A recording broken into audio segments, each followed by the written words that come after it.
Hey guys, मैं हूँ चारू। मैं आपको लॉ के टॉपिक्स करवा रही हूँ।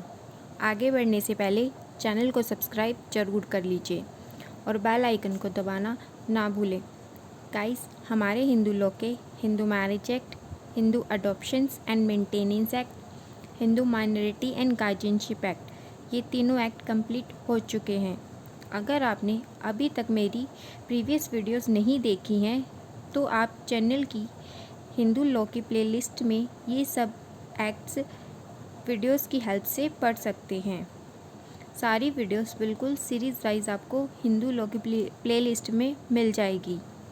आज हम हिंदू लॉ का new act Hindu succession act 1956 पढ़ना स्टार्ट करेंगे।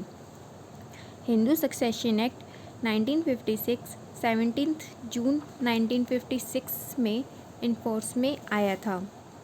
हिंदू सक्सेशन एक्ट अगर हिंदू मेल या फीमेल बिना अपने विल बनाए मर जाते हैं तो उस सिचुएशन में उनकी प्रॉपर्टी कैसे डिवाइड होगी यह बताता है।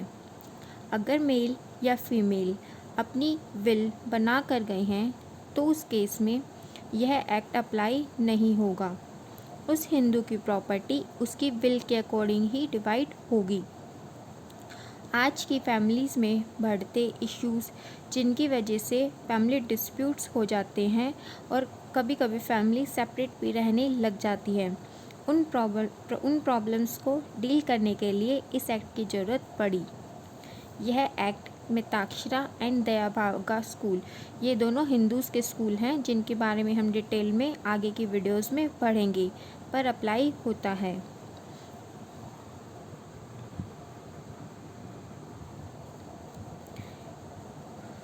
हिंदू सक्सेशन एक्ट का मेन ऑब्जेक्टिव हिंदूज़ की प्रॉपर्टी के डेवोल्यूशन के लिए एक यूनिफॉर्म सिस्टम बनाना ही था। इस एक्ट के आने के बाद मैन वुमेन के बीच जो इनइक्वालिटीज़ की जाती थी प्रॉपर्टी डिवाइड करते हुए, वह भी काफ़ी हद तक रिमूव हो गई है। एप्लीकेशन ऑफ दिस एक्ट, यह एक्ट भी हिंदूज़ के और एक्ट की तरह सिर्फ हिंदूज़ पर ही अप्लाई होता है। हु इज़ हिंदू के बारे में हम हिंदू लॉ की फर्स्ट वीडियो में पढ़ चुके हैं। एक Hindu by birth, by his religion, bye conversion और रिकन्वर्जन और बाय इम्प्लीकेशन हिंदू हो सकता है।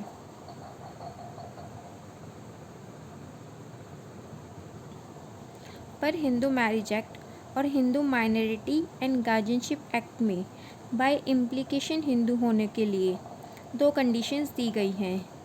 फर्स्ट है कि वह पर्सन इंडिया की टेरिटरी में रहता हो और सेकंड है वह मुस्लिम ना हो, पारसी ना हो, क्रिश्चियन ना हो और ज्यूज़ ना हो। पर जब आप Hindu succession act and Hindu adoption and maintenance act में एप्लीकेशन ऑफ दिस एक्ट के बारे में पढ़ेंगे तब आपको पता लगेगा इन दोनों एक्ट में बाय इम्प्लीकेशन हिंदू होने के लिए फर्स्ट कंडीशन जो कि वह इंडिया की टेरिटरी में भी रहता होना चाहिए नहीं दी गई है। That means Hindu succession act and Hindu adoption and maintenance act में बाय इम्प्लीकेशन हिंदू होने के लिए सिर्फ पर्सन का मुस्लिम, पारसी, क्रिश्चियन, ज्यूज़ ना होना ही काफ़ी है। आई होप गाइस, मैं आपको जो समझाना चाह रही हूँ वह आपको समझ आ रहा है।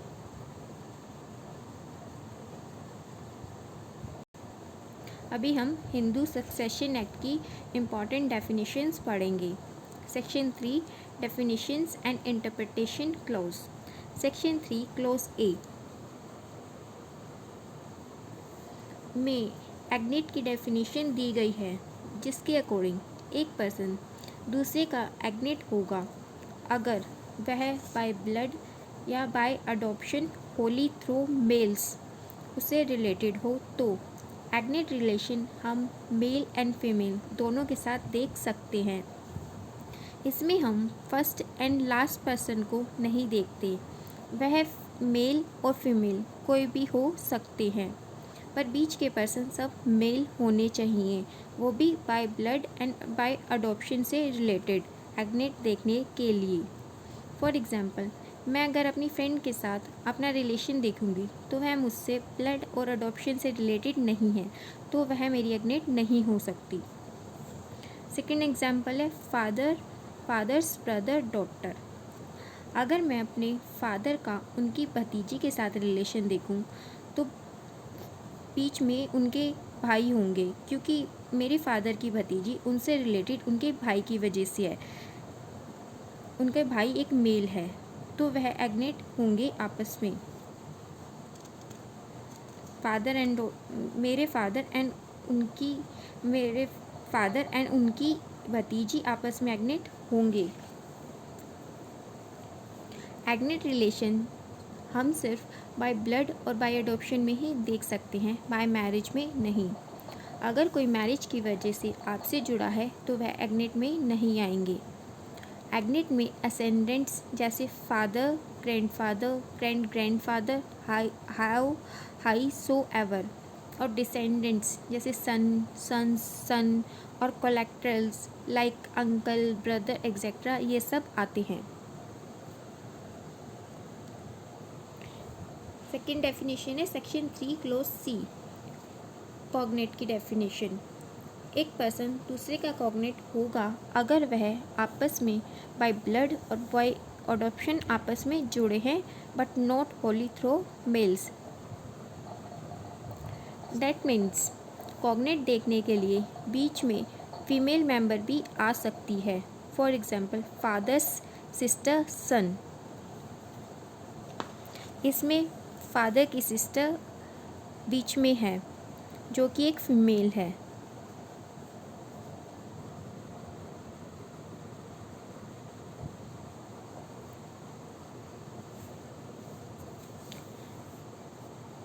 नेक्स्ट है section 3 full blood, half blood and uterine blood. Full blood वह होता है जब फादर एंड मदर दोनों सेम हो। सेकंड है हाफ ब्लड, अगर फादर सेम हो पर मदर अलग हो तो वह हाफ ब्लड होगा। थर्ड है यूट्रिन ब्लड, जिसमें मदर सेम होती है पर फादर अलग अलग। नेक्स्ट है सेक्शन 3 क्लोज एफ, हेयर्स वह पर्सन होते हैं जो इंटरस्टेट प्रॉपर्टी रिसीव करने के लिए एंटाइटल्ड होते हैं। नेक्स्ट इंटरस्टेट की डेफिनेशन सेक्शन 3 क्लोज जी में दी गई है। इंटरस्टेट मीन्स अगर एक पर्सन बिना अपनी विल बनाए मर जाता है तो उसे इंटरस्टेट प्रॉपर्टी बोलते हैं। और अगर कोई पर्सन अपनी विल बनाकर मरता है तो उसे टेस्टामेंटरी सक्सेशन बोलते हैं। पर अगर वह पर्सन अपनी विल में अपने इंटरेस्ट से ज़्यादा मिस जो प्रॉपर्टी उसकी थी ही नहीं उसकी भी विल बना जाता है तो वह विल वॉइड होगी। नेक्स्ट है kinship, related. Related means related by legitimate kinship.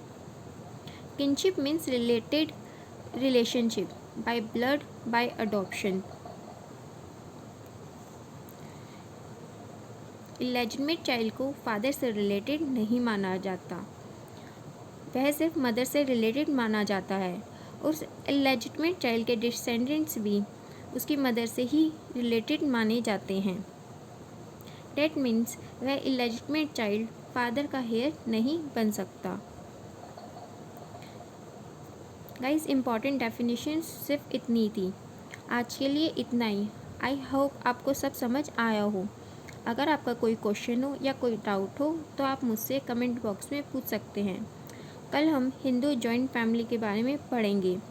Video अगर अच्छी लगी हो तो लाइक ज़रूर करना और अपने फ्रेंड्स के साथ शेयर करना मत भूलना। Thank you guys.